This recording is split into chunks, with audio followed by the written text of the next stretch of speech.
In today's episode of Kin, we're going to talk about why pleasing everyone is destroying you. This audio recording includes subtitles, so you can follow along more intentionally and absorb the ideas at your own pace. Why is it that so many kind, agreeable, easygoing people grow up feeling invisible, resentful, and quietly exhausted? They were supposed to be the easy ones, the likable ones, the ones everyone got along with. And yet somewhere along the way, that likability turned into a leash. That agreeableness became a prison. And now a lot of those same people, the ones who never caused problems, are struggling as adults. They can't say no. They feel responsible for everyone else's emotions. They give and give until there's nothing left. And worst of all, they can't explain why. Because on the outside, everything looks fine. They're still kind, still helpful, still the person everyone calls when they need something. But inside there's this constant hum of resentment, like they're living someone else's life on repeat and calling it personality. And it turns out there's a reason for that. People pleasers often build their entire identity around being needed, and when that happens, the very thing that made them feel safe as children becomes the exact thing that traps them as adults. So let's talk about why this happens, and more importantly, how to undo it. Because none of this is about weakness. It's about a survival strategy that stopped working, and if you understand how you got here, you can start to find a way out. When we're young, our identity tends to form around whatever keeps us safe. Some kids learn that being smart earns approval. Some learn that being funny earns attention. And some kids learn something quieter, something that looks like virtue but is actually fear. They learn that being agreeable earns peace. If a household is tense, if love feels conditional, if conflict feels dangerous, a child will quickly figure out the formula. Don't upset anyone. Anticipate what people need before they ask. Make yourself easy to love by making yourself easy to manage. And for a while, this works beautifully. Being the agreeable one gets you praise. Adults call you mature. Teachers call you a joy to have in class. You become the peacekeeper, the fixer, the one who reads a room before you even walk into it. You don't cause problems, so you don't get punished. You anticipate needs, so you feel useful. You become, in a sense, indispensable. But here's the hidden cost. When you get praised for being agreeable, what people are usually praising is not your character, it's your compliance. You were rewarded when you swallowed your own needs. You were rewarded when you smiled instead of objected. You were rewarded when you said yes, while something inside you was quietly screaming no. And over time, you internalize a very dangerous idea. If I stop accommodating people, they will stop loving me.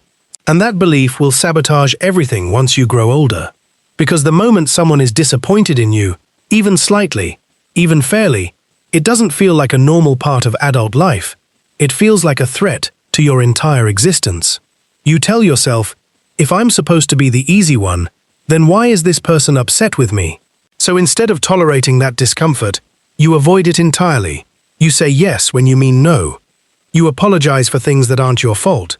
You absorb other people's moods, as if they were weather systems you were personally responsible for forecasting. And slowly your life starts to narrow. You only do what keeps the peace. You stick to what's expected of you. You protect the image of the reliable, unbothered, endlessly giving person, instead of ever finding out who you'd be without that mask. And that's the trap, because while everyone else is out there stating preferences, setting boundaries, disappointing people, and surviving it, you're locked inside a shrinking comfort zone built entirely around other people's comfort. And the longer that goes on, the harder it becomes to leave. At some point, you realize you've built a whole identity on something that now feels like a cage. You can't afford to upset anyone. You can't afford to be seen as difficult. You can't afford to threaten the role you've spent your whole life perfecting. So you stay quiet. You stay agreeable. And that's when the isolation starts to set in, even though you're surrounded by people constantly. Because here's something Carl Jung understood that applies directly here. Every person carries a shadow, the parts of themselves they refuse to acknowledge. For the people pleaser, the shadow isn't cruelty or ambition. It's anger. It's need. It's the simple, human right to take up space. And the more you deny that shadow, the more it leaks out sideways, through exhaustion, through resentment you can't quite name, through a smile that doesn't reach your eyes anymore. You start performing warmth instead of feeling it, and the people around you sense it, even if they can't say why the connection feels thin. Because real connection requires two people showing up as they actually are, not one person managing the other's feelings from behind a curtain. Think about it. Genuine closeness comes from mutual honesty, from disagreeing safely, from being disappointed in someone and staying anyway. And if you keep removing yourself from those moments, if you keep smoothing over every friction before it can even become a real conversation, you miss the exact experiences that create real intimacy. You don't say what you actually think because it might cause tension. You don't ask for what you need because it might be inconvenient. You avoid conflict because conflict feels like abandonment waiting to happen. And without realizing it, you start stepping out of the flow of genuine relationship entirely. But you still crave connection, right? So what do? You lean on what you know, your usefulness. You try to earn belonging instead of simply existing inside it. You anticipate, you accommodate, you perform emotional labor that no one asked you for, and this leads to something we could call preemptive appeasement, where you manage other people's potential reactions before they've even had them. It works, up to a point. You can keep almost anyone comfortable. You might even seem like the most emotionally generous person in the room. But underneath, you're exhausted, because instead of just being with people, you're calculating, constantly scanning for what they might need, what might upset them, what version of you keeps this relationship safe. So now being close to people also becomes something you have to perform well, and to avoid failing at it, you give more, shrink more, disappear more. This is where the loneliness deepens. But you're the reasonable one, right? You should be able to figure this out. So you start applying logic to an emotional wound. You tell yourself that if you're just a little more patient, a little more selfless, a little more understanding, the emptiness will finally go away. You give until it hurts, thinking the hurt is proof of love. None of it works, because people-pleasing wasn't designed to heal you. It's a defense, not a foundation. And when you try to use it to feel worthy, it just keeps looping, because there's no amount of accommodating that answers the real question underneath it all. Am I allowed to exist without earning it? That question can only be answered by facing yourself, not by managing everyone around you. And when that emotional pain becomes too sharp, when the resentment starts to feel unbearable, that's when a final defense kicks in. You tell yourself, I'm just a good person. I'm just more considerate than other people. I don't need as much as they do.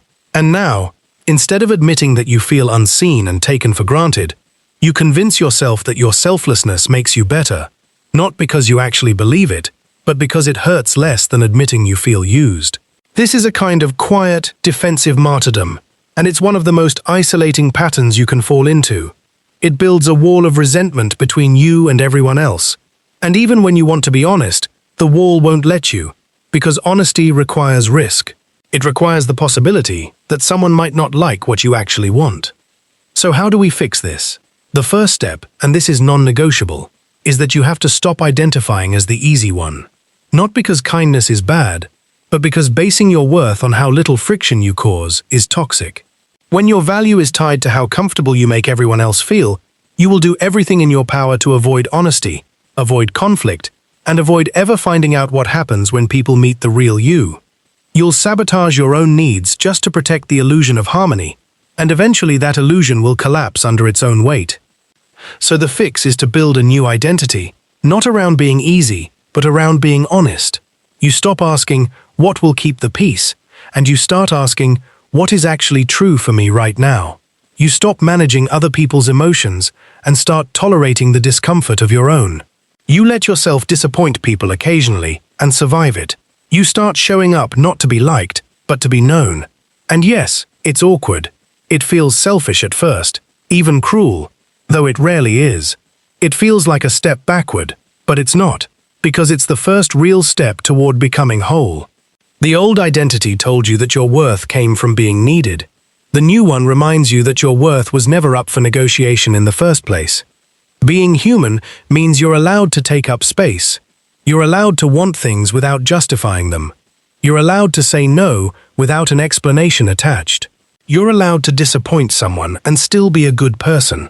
But the only way forward is to practice this in small, honest moments, not in one dramatic confrontation.